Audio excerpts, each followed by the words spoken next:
కోల్కతా ఇన్సిడెంట్‌కి సంబంధించి రెగ్యులర్‌గా మేము ఇచ్చేటువంటి అప్డేట్స్‌ని చూస్తూనే ఉన్నారు. అయితే ఇద్దరు అడ్వకేట్స్ ఉన్నారు. హైకోర్టు అడ్వకేట్ రవీంద్రనాథ్ గారు అండ్ నా శశికాంత్ గారు ఉన్నారు.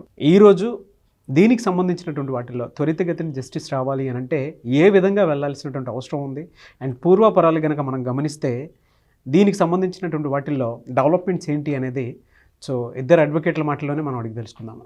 నమస్కారం రవీంద్రనాథ్ గారు. నమస్కారం శశికాంత్ గారు. సార్, పూర్వాపరాలు కనుక మనం అబ్జర్వ్ చేస్తే అంటే మనం రెగ్యులర్గా వీడియోస్ చేస్తూనే ఉన్నాం. దీనికి సంబంధించింది శశికాంత్ గారితో కూడా నేను కొన్ని వీడియోస్ చేశాను దీనికి సంబంధించింది. అయితే పూర్తిగా మనం ప్రజల కోరిక మేరకు దీన్ని పూర్తిగా ఒక్కసారి ఏం జరిగింది అనేటువంటి విషయాన్ని వాళ్ళకి తెలియజేద్దాము. ఈ ఇన్సిడెంట్కి సంబంధించి కోర్టు వరకు వచ్చేంత వరకు అసలు ఏం జరిగింది అంటే కోర్టులో లైవ్ కూడా ఇవ్వటం జరిగింది. అవునండి నాగరాజు గారు, August 9th హర్రర్ అని మనం ఏదైతే చెప్పుకుంటున్నామో ప్రతిరోజు న్యూస్లో అదే విషయం రిపీట్ అవుతుంది.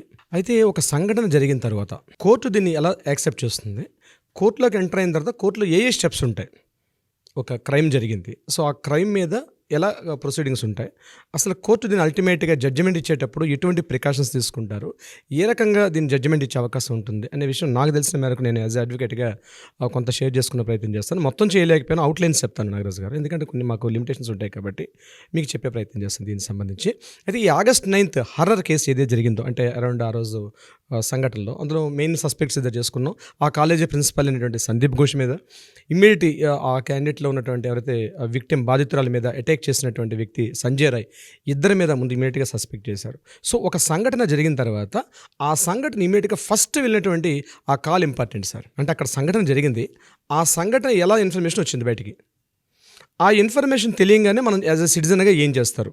సో ఇది ఎక్కడ జరిగింది, ఆర్జికర్ మెడికల్ కాలేజీలో ఈ సంఘటన జరిగింది. August 8th అర్ధరాత్రి ఈ సంఘటన జరిగింది. జరిగిన తర్వాత అది కూడా ఎర్లీ అవర్స్ 3:30 to మార్నింగ్ 6 మధ్యలో. సో ఫస్ట్ ఈ న్యూస్ని చూసిన వ్యక్తి ఎవరు అంటే ఈ సంఘటన చూసిన వ్యక్తి ఎవరు ఆ విక్టిమ్ని ఆ ప్లేస్లో చూశారు, అది ఫస్ట్ మనం తెలియాల్సిన అవసరం ఉంది. అక్కడి నుంచి స్టార్ట్ చేస్తారండి. ఓకే, ఫస్ట్ ఎవరు చూశారు అది ఇప్పటికీ రివీల్ కాలేదు సార్. సో ఆ చూసిన వ్యక్తి ఎవరు, ఆ చూసిన వ్యక్తి ఎవరికి ఇన్ఫార్మ్ చేశారు, అతను డైరెక్ట్గా ప్రిన్సిపల్కి ఇన్ఫార్మ్ చేశారా లేకపోతే డ్యూటీలో ఉన్నటువంటి ఆఫీసర్కి ఇన్ఫార్మ్ చేశారా అన్నది ఇంపార్టెంట్. సో ఈ సంఘటన తెలియగానే పోలీస్ స్టేషన్కి ఎవరు ఇన్ఫార్మ్ చేశారు, immediate next third point, police station రాగానే ఫస్ట్ చేయాల్సింది ఏంది, ఇమీడియట్గా సంఘటన స్థలాన్ని దర్శించాలి. అక్కడ నుండి ఆ సంఘటన స్థలాన్ని ఇమీడియట్గా తన కస్టడీలో తీసుకుంటారు పోలీసులు. ఆ ప్లేస్లోకి ఎవరు వెళ్ళకుండా ఇమీడియట్గా ఆధారాలను సేకరించడం మొదలుపెడతారు. ఇన్వెస్టిగేషన్లో భాగంగా వాళ్ళు ఏం చేస్తారంటే ఆ ఏదైతే క్రైమ్ సీన్ జరిగే ప్లేస్ ఉంటుందో దాన్ని వల్ల కంట్రోల్ తీసుకుంటారు. ఇక్కడ ఈ విషయానికి సంబంధించి మనం మాట్లాడుకుంటే ఇది మన ఈ హర్రర్ August 9th హర్రర్ అభయ కేసు సంబంధించి మాట్లాడుకుంటే ఫస్ట్ నేను ఏది చెప్పాను ఈ పాయింట్స్ మీద ఇప్పటికీ ఇన్ఫర్మేషన్ లేదు. అయితే పోలీసులకు ఇన్ఫర్మేషన్ జరిగింది, లోకల్ పోలీసులకు ఇన్ఫర్మేషన్ అది తలానే పోలీస్ స్టేషన్ జరిగిందని చెప్పుకున్నాం. వచ్చారు, పోలీసులు చూశారు, ఆ సీన్ని మొత్తం కంట్రోల్ చేసుకున్నారు. ఇమీడియట్గా వాళ్ళు ఏం చేశారు, పేరెంట్స్కి ఇన్ఫార్మ్ చేశారు, ప్రిన్సిపాల్ వచ్చారు. ఈ ప్రొసీడింగ్స్ జరుగుతున్నాయి కానీ FIR నమోదు కాలేదు. ఇది నిన్న జరిగిన సుప్రీంకోర్టు ట్రయల్స్లో ఫస్ట్ హైలైట్ చేసిన పాయింట్ ఏంటంటే మీరు FIR ఎప్పుడు నమోదు చేశారు, దీని మీద అర్ధగంట సేపు రిపీట్ చేశారు సుప్రీంకోర్టు CJ అయినటువంటి చంద్రచూడ్ గారు. FIR ఎప్పుడు నమోదు చేశారు. అన్ఫార్చునేట్ నాగరాజ్ గారు, ఎంత దారుణం అంటే సంఘటన జరిగిపోయింది, విక్టిమ్ బాడీని పోస్ట్ మార్టం చేసేశారు.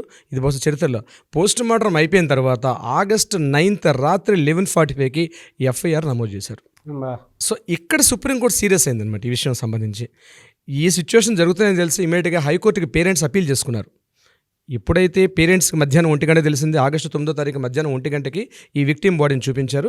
చూపించిన తర్వాత విక్టిమ్స్ ఏం చేశారంటే ఆ లోకల్ మ్యాజిస్ట్రేట్ని మాకు మీ పోలీసుల మీద నమ్మకం లేదు కాబట్టి మన కల్కట్టా డిస్ట్రిక్ట్ మ్యాజిస్ట్రేట్ రావాలని చెప్పారు. మ్యాజిస్ట్రేట్ గారు ఒక 1 hour దాన్ని చేసిన తర్వాత విక్టిమ్స్ వాళ్ళు రిటర్న్ స్టేట్మెంట్ ఇచ్చారు. మాకు లోకల్ పోలీసుల మీద నమ్మకం లేదు, మాకు దీని మీద మాకు హైకోర్టుకి అప్పీల్ చేస్తామని చెప్పారు. ఇమ్మీడియట్గా హైకోర్టు ఆ అప్పీల్ని తీసుకొని అక్కడ ఎంక్వైరీ కోసం స్టార్ట్ చేశారు. ఇది యాక్చువల్గా ఫస్ట్ స్టెప్ జరిగింది. ఇది వెరీ కీ పాయింట్ అండి. తర్వాత జరిగే స్టెప్స్, తర్వాత enquiries, investigations, interrogation that is secondary. But ఆ ఇమ్మీడియట్ ఆ స్పాట్లో ఏం జరిగింది అన్న విషయం మీద. సో హైకోర్టు ఈ విషయంలో ఎప్పుడైతే ఇన్వాల్వ్మెంట్ జరిగి ఇమీడియట్గా CBIకి, ఇది లోకల్ PSల మీద లేదు, ఇమీడియట్గా CBIని ఇన్వాల్వ్ చేయాలి, CBIకి పొజిషన్ ఇవ్వడం జరిగింది. ఎందుకంటే వితౌట్ హైకోర్టు ఆర్డర్స్ CBI డైరెక్ట్గా ఇన్వాల్వ్మెంట్ అయ్యే అవకాశం లేదు. CBI రావాలంటే హైకోర్టు ఆర్డర్స్ ఉండాలి. సో ఇమీడియట్గా CBIకి ఎంక్వైరీకి అని చెప్పి హైకోర్టు వేస్తారు. CBI ఇంటరాగేషన్లోకి దిగారు ప్రొసీడర్స్. సో ఇక్కడ ఏం జరిగింది, ఫస్ట్ మన సందీప్ రాయ్ని లోకల్ పోలీసులు ఏం చేశారంటే అక్కడ ఉన్న CC ఫుటేజ్ చూడంగానే అక్కడ ఆయన కనిపించాడు, ఆయన అరెస్ట్ చేశారు, కస్టడీలో తీసుకున్నారు. సందీప్ ఘోష్ని ఏం చేశారు, ప్రిన్సిపాల్ని ఆయనకి ఇంటరాగేషన్కి పిలిచారు. ఇక్కడే మనం సస్పెక్ట్ చేసిన విషయం అంటే సంజయ్ రాయ్నేమో కస్టడీలో తీసుకున్నారు, సందీప్ ఘోష్ని మాత్రం కస్టడీలోకి తీసుకోలేదు. ఇది రెండు ఒక డిఫరెంట్ యాక్సెప్ట్స్ అనమాట. ఇంకొక కీలక అంశం ఏంటంటే ఇక్కడ ఎక్స్ ప్రిన్సిపాల్ ఏంటంటే సందీప్ ఘోష్ని కస్టడీలోకి ఎప్పటికి కూడా తీసుకోలేదు. ఓన్లీ ఇంటరాగేషన్స్ విషయం మీద 7th టైం ఇంటరాగేషన్ చేస్తున్నారు. అవును కట్ సార్, ఎందుకు చేస్తే తీసుకోలేదంటారు అసలు? అది అర్థం కావట్లేదండి. ఎందుకు తీసుకోవట్లేదు విషయం ఇప్పుడు కూడా మేము అదే మాకు డౌట్ ఇస్తుంది, క్వశ్చన్ చేస్తున్నాం ఎందుకు కూడా కట్ చేస్తే. ఇక సంజయ్ రే విషయానికి వద్దాం. సంజయ్ రే పాత్ర అనుమానాస్పదంగా ఉంది ఫ్రమ్ ద బిగినింగ్ నుంచి కూడా. ఆయన యొక్క సంజయ్ రాయ్ యొక్క విషయానికి ఇక్కడ సంజయ్ రాయ్ మీదే మొత్తం ఎంటైర్ ఫోకస్ చేశారు. ఆయన తాలూకు క్యారెక్టర్ కానీ అక్కడ సంఘటనలో ఈయన బిహేవియర్ కానీ ఎలా చేశాడని. సో దీనికి మించి మరొక కారణాలు నేను యాజ్ ఏ బీయింగ్ అన్ అడ్వకేట్గా ఇదే కేసు నేను డీల్ చేసి ఎట్లా మాట్లాడుతుంది మీకు చెప్తాను. యాక్చువల్గా ఒక మెడికల్ కాలేజ్లో అవుట్ పోస్ట్ ఉండే పోలీస్ డిపార్ట్మెంట్లో ఎవరెవరు డ్యూటీలు ఎప్పుడు వస్తున్నారో ఎప్పుడు వెళ్తున్నారు మామూలుగా మినిట్స్ బుక్ అంటారు. సో గైడ్స్ బుక్ అని ఉంటుంది పోలీస్ డిపార్ట్మెంట్. మీరు చూడండి, పెట్రోలింగ్కి వెళ్తారు పోలీసులు, వెళ్ళేటప్పుడు వాళ్ళకు సెర్చింగ్ పాయింట్స్ ఉంటాయి. ఉదాహరణకి మాదాపూర్లో పోలీస్ స్టేషన్ ఉన్నారనుకోండి, పోలీస్ పెట్రోలింగ్ వేను, వాళ్ళు ఎంటైర్ వాళ్ళ సర్కిల్లో ఒక 7-8 పాయింట్స్ ఉంటాయి. వాళ్ళు నైట్ టైం డ్యూటీస్ చేసేటప్పుడు ప్రతి పాయింట్లో ఆగుతారు, అక్కడ రికార్డులో సైన్ చేస్తారు, మళ్ళీ పాయింట్కి వెళ్తారు, అక్కడ రికార్డులో సైన్ చేసి డ్యూటీ చేస్తున్నట్టుగా. అంటే యాక్చువల్గా మనకు సిస్టమ్ ఉందండి. సో ఈ కాలేజీలో కూడా ఈ అవుట్ పోస్ట్లో ఉన్నటువంటి డిపార్ట్మెంట్స్ ఎవరైతే ఉంటారో వాళ్ళకు కూడా ఒక గైడెన్స్ ఉంటుంది. అక్కడ ఏ టైంకి డ్యూటీ వస్తున్నారు, ఏ టైంకి డ్యూటీకి వెళ్తున్నారు అని రికార్డ్స్ బుక్ ఉండాలి. ఆ రికార్డ్స్ బుక్ని ఇప్పటిదాకా ఈ రోజు క్షణం దాకా హ్యాండ్ ఓవర్ చేసుకోలేదు. That is very key point sir. As a being an అడ్వకేట్గా మనం క్వశ్చన్ చేయాల్సింది. మరొకటి, సంజయ్ రాయ్ అనే వ్యక్తి హీజ్ అన్ యాక్చువల్గా పోలీస్ డిపార్ట్మెంట్కి హెల్ప్ చేయాల్సిన వ్యక్తి. ఈయన యాక్చువల్గా ఏంటి, civic worker, civic volunteer. Civic volunteer ఎవరికి సివిక్ వాలంటీర్? పోలీస్ డిపార్ట్మెంట్కి వాలంటీర్. అంటే నేను ఎక్కడ ఉండాలి? పోలీస్ అవుట్ పోస్ట్ దగ్గర ఉండాలి. అవుట్ పోస్ట్ ఉన్న పోలీస్ డిపార్ట్మెంట్ అక్కడ ఉన్నటువంటి సర్కిల్ ఇన్స్పెక్టర్ కానీ సబ్ ఇన్స్పెక్టర్ కానీ ఆ ర్యాంక్ వాళ్ళు హెల్ప్ చేయాలి. అంతేగాని ఈయనకి హాస్పిటల్ ఈయనకి ఏం అవసరం ఉంటుంది? అవును, ఈయనకి హాస్పిటల్ ఇన్సైడ్ తిరగాల్సిన అవసరమే ఉంది. అది ముందు ఆపాలి కదా సందీప్ ఘోష్. అంటే ఆయన ఇప్పుడు మనకి రికార్డులో ఏం కనిపిస్తున్నాడు, అర్ధరాత్రి 11 o'clockకి చెస్ డిపార్ట్మెంట్ ఆ సెక్షన్ డిపార్ట్మెంట్లో అక్కడ ఆయన తిరుగుతూ కనిపించాడు. అంటే ఇది ఫస్ట్ టైం కాదు, నాకు అలవాటేది. అంటే ఇది ఎందుకు దీన్ని కంట్రోల్ చేయలేకపోతున్నాడు సందీప్ ఘోష్ అనే వ్యక్తి మీద. దీని మీద ఈరోజు మన డిపార్ట్మెంట్ వాళ్ళు కూడా సిబిఐ వాళ్ళు కూడా ఇంటరాగేషన్లు క్వశ్చన్ చేశారు. దాని దగ్గర నేను ఆన్సర్ లేదు యాక్చువల్గా. ఎందుకంటే ఇక్కడ ఎవరి డిపార్ట్మెంట్స్ వాళ్ళకి డ్యూటీస్ ఉన్నాయి, ఆ డ్యూటీస్ విడిచిపెట్టి ఎక్స్ట్రా డ్యూటీకి ఎందుకు వెళ్తున్నారు? సో ఇవి రకరకాల క్వశ్చన్స్ అనమాట. మన మీడియాలో మనం అనుకునే క్వశ్చన్స్ కన్నా కొత్త క్వశ్చన్స్ వచ్చాయి దీంట్లో. సంజయ్ రాయ్ మీద అదొకటే కాకుండా మెయిన్ ఇంపార్టెంట్ ఏంటంటే డ్యూటీకి ఈయన ఎప్పుడు వెళ్ళాడు, ఎప్పుడు వస్తున్నాడు. ఇందాక మనం అనుకున్నట్టుగా గైడ్లైన్స్ ఇవ్వాల్సింది. మరొకటి, ఆయన డ్రింక్లో ఉన్నాడు. ఆయన మళ్ళీ సెకండ్ టైం డ్యూటీకి వచ్చేటప్పుడు ఇమీడియట్ అక్కడ సర్కిల్ ఇన్స్పెక్టర్ ఎవరైతే డ్యూటీలో ఉన్నారో వాళ్ళు సస్పెండ్ చేశారు. ఇద్దరు ఏఎస్పీ క్యాడర్స్ని, ఒక సబ్ ఇన్స్పెక్టర్ని కూడా సస్పెండ్ చేశారు. ఇప్పుడు ఈయన డ్యూటీకి మందు తాగి డ్రింక్ చేసి వచ్చాడు. ఆయన అట్లాంటి అట్లా ఎలా చేశాడు సివిక్ వాలంటీర్? అంటే ఇదంతా ఒక టేక్ ఇట్ గ్రాంటెడ్ అండి. ఏం జరుగుద్దులే అంటే ఒక నిర్లక్ష్యత, సొసైటీలో ఒక నిర్లక్ష్యత. కానీ సిస్టమ్స్ కానీ కరెక్ట్గా జరిగితే ఇట్లాంటి ప్రాబ్లమ్స్ వచ్చే అవకాశం చాలా తక్కువ ఉంటుంది. ఒక నిర్లక్ష్యం, ఏమవుద్దులే చూసుకుందాంలే ఏమవుతుంది అంటే కేర్లెస్. డిపార్ట్మెంట్స్ పర్ఫెక్ట్గా పనిచేయగలిగితే ఇట్లాంటి దొరికే అవకాశం ఉండదు. అయితే ఇమీడియట్గా హైకోర్టు దీన్ని తీసుకోవడం, హైకోర్టు సిబిఐకి ఇమీడియట్గా దాన్ని కేసు ఫార్వర్డ్ చేయడం. సిబిఐ వాళ్ళు ఎప్పుడైతే దిగారో ఇమ్మీడియట్గా సిబిఐ వాళ్ళు కూడా ఒక 30 మంది బృందంతో సంపత్ నెహ్రాని main head of the CBI ఆఫీసర్గా అపాయింట్ చేసి ఆయన ఒక బృందాన్ని ఏర్పాటు చేసుకొని ఆ బృందంతో ఇన్వెస్టిగేషన్ అనేది యాక్టివిటీ స్టార్ట్ చేశారు సిబిఐ డిపార్ట్మెంట్. దీన్ని ఫోరెన్సిక్ డిపార్ట్మెంట్, డిఎన్ఏ రిపోర్ట్స్ వస్తాయి. తర్వాత ఇమీడియట్గా ఉన్నటువంటి ఈ SIT special investigation team SIT ఏ రకంగా ఇన్వెస్టిగేషన్, ఇవన్నీ రిపోర్ట్స్ కూడా సిబిఐ వాళ్ళు గ్యాదర్ చేశారు. ఈరోజు సుప్రీంకోర్టు అవన్నీ కూడా సబ్మిషన్ జరిగారు. ఇప్పుడు ట్రయల్స్లో ఏం చేస్తారంటే each and every minute, Nagaraju గారు పబ్లిక్ కూడా కామన్ అని తెలియాలి. ఎప్పుడైనా గుర్తుపెట్టుకోండి, మనం చేస్తున్న డ్యూటీస్ గవర్నమెంట్ ఉద్యోగస్తులు కానీ ఎవరైనా ప్రతి మినిట్ కూడా రికార్డ్ అవుద్ది. ప్రతి మినిట్ కూడా ఇటువంటి సంఘటనలు వచ్చేటప్పుడు ఏ మినిట్ ఎక్కడున్నాం కూడా ఇంట్రాగేషన్ చేస్తారు. అది కీలకమైన అంశాలు అవుతాయి. ఇది సుప్రీంకోర్టు ఈరోజు ఆ విషయాల్ని ఇంట్రాగేట్ చేస్తూ వస్తుంది.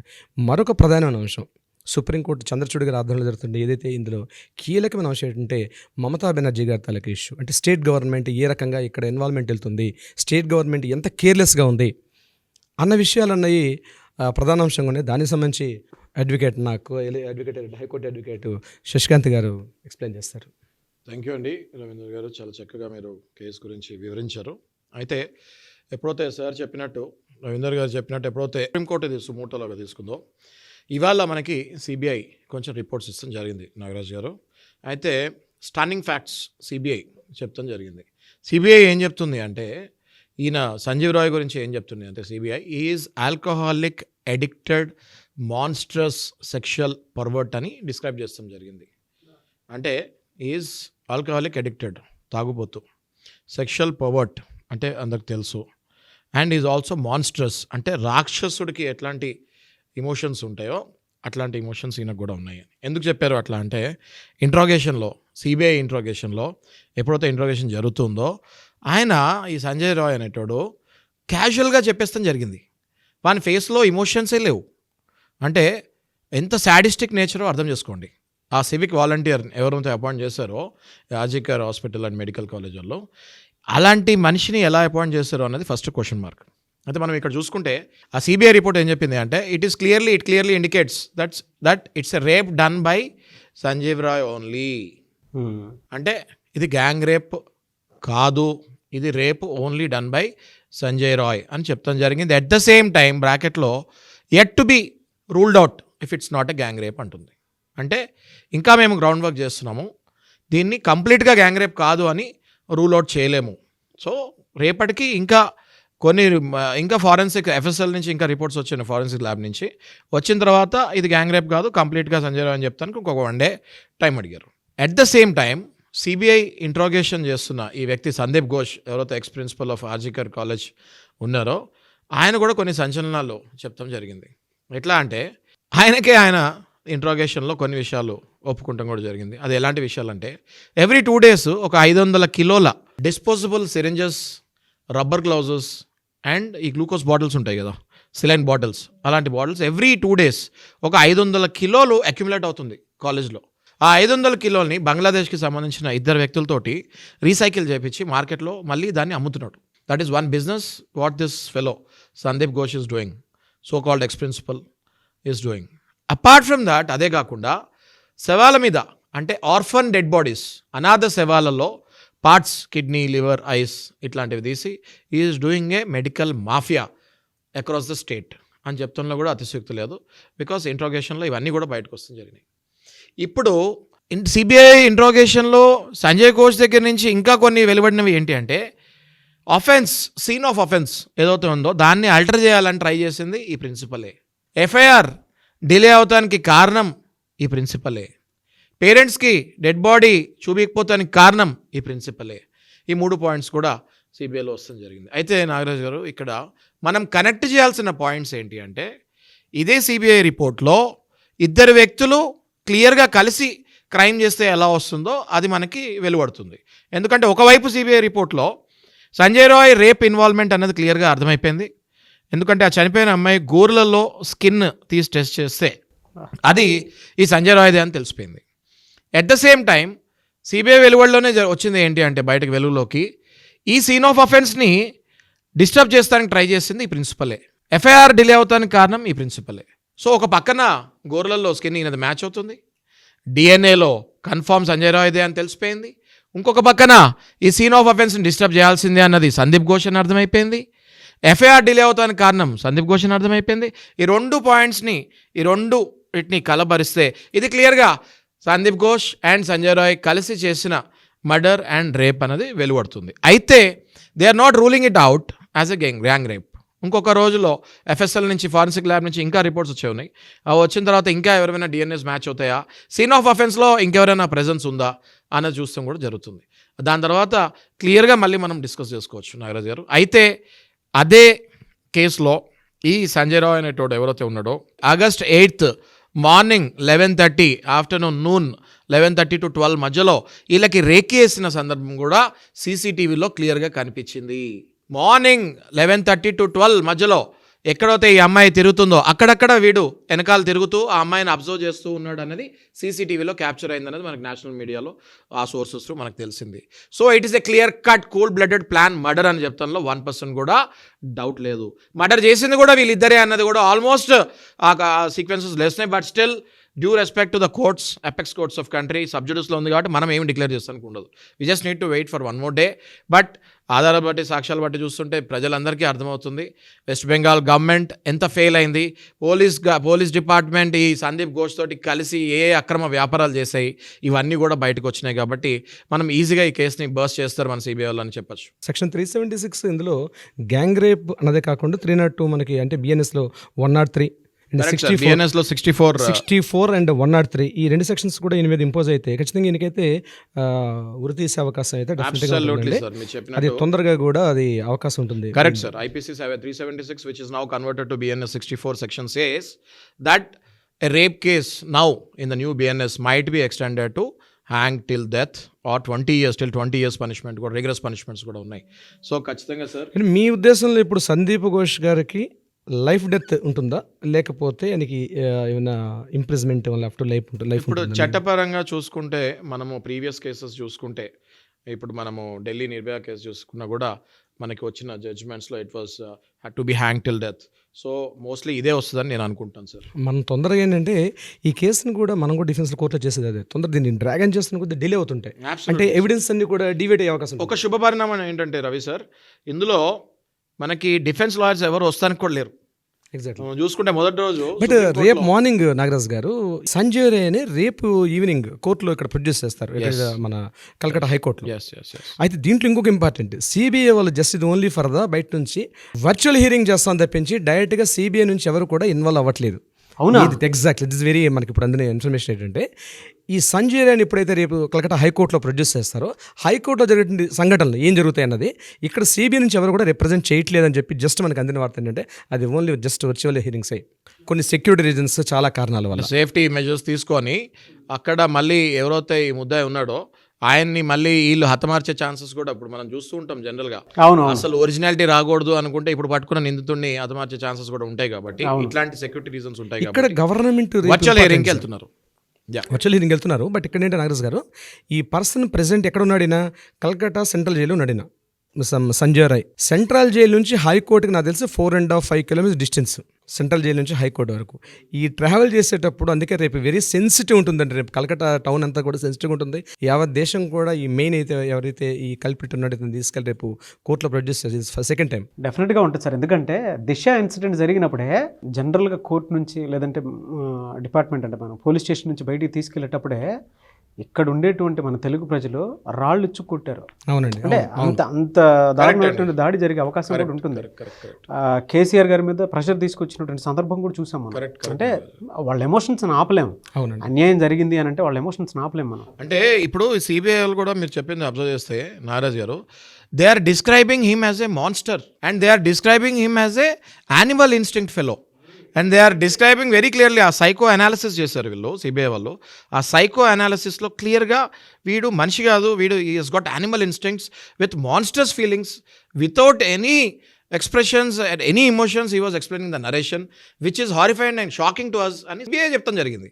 జస్ట్ ఇమాజిన్ అండి, ఇలాంటి పర్సన్స్ని మనం వ్యవస్థలో రిక్రూట్ చేసేటప్పుడు, అది కూడా vulnerable women who are interns.